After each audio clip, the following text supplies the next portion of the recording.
From the sands of Arabia to the grand halls of Cordoba, from the bustling markets of Baghdad to the majestic palaces of Istanbul, a story unfolded that would change the course of human history. This is the story of the rise and fall of great Muslim civilizations, an epic saga of faith, innovation, and power that spanned continents and centuries. Our journey begins in the 7th century, with the birth of Islam, a new faith, a unifying message, ignited a fire in the hearts of the Arab tribes in an astonishingly short period. They forged an empire, the likes of which the world had never seen. This was the Rashidun Caliphate, followed by the Umayyads, who stretched their dominion from the Iberian Peninsula in the west to the Indus River in the east. They weren't just conquerors.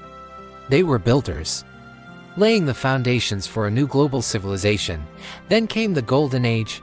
The capital moved to a new city, a round city built for the ages, Baghdad.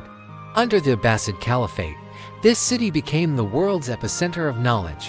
While Europe was deep in the Dark Ages, the House of Wisdom in Baghdad was a beacon of light.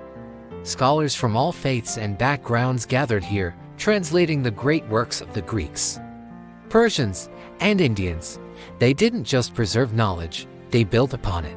In mathematics, Al-Khwarizmi gave us algebra, his very name giving us the word algorithm. In medicine, Ibn Sina, known in the West as Avicenna, wrote the Canon of Medicine, a medical encyclopedia that would be a standard textbook in Europe for 500 years. In astronomy, scientists mapped the stars with incredible precision, naming many as we still know them today, like Aldebaran and Betelgeuse. In optics, Ibn al-Haytham pioneered the scientific method, revolutionizing our understanding of light and vision. This wasn't just an intellectual pursuit. It was a cultural explosion that gave us intricate art, breathtaking architecture, and timeless poetry.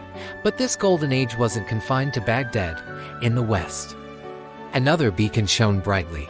In Al-Andalus, modern-day Spain, the Caliphate of Cordoba created a society of remarkable tolerance and sophistication. Its capital, Cordoba, was Europe's largest and most advanced city, boasting paved streets, streetlights, and a library with over 400,000 books. Here, Muslims, Jews, and Christians coexisted, creating a vibrant cultural mosaic that profoundly influenced the European Renaissance.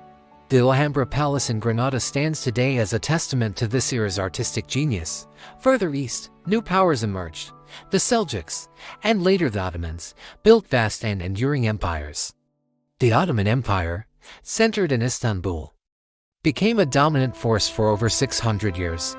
Its conquest of Constantinople in 1453 marked a pivotal moment in world history. The Ottomans were brilliant administrators, military strategists, and patrons of the arts. Architects like Mimar Sinan designed mosques and palaces that still define the skyline of Istanbul, a testament to their grandeur and power.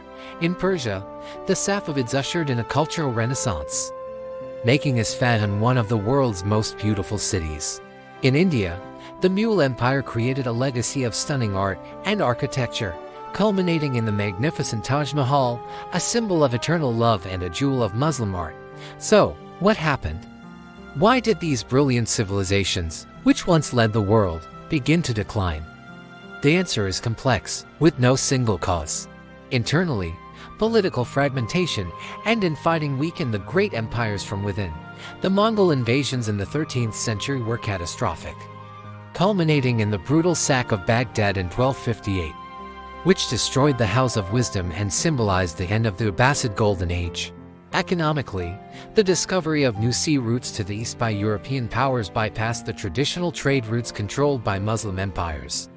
This shift in global trade diverted wealth and influence away from the Middle East. Meanwhile, Europe was experiencing a transformation.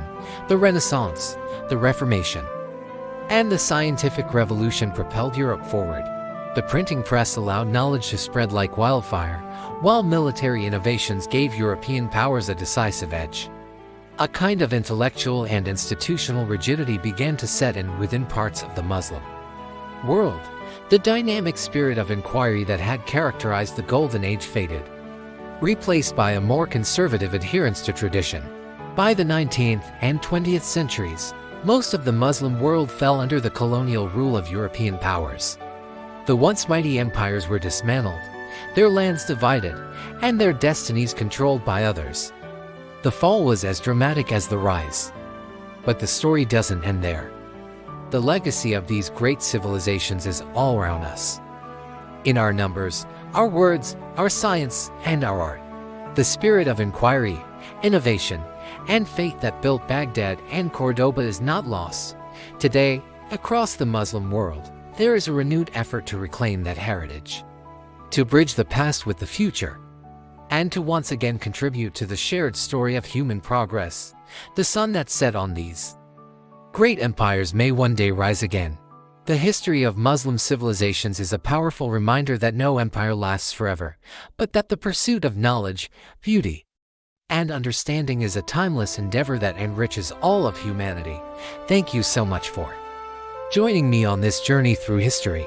If you found this story as fascinating as I do, please hit that like button and subscribe for more deep dives into our incredible past. See you next time.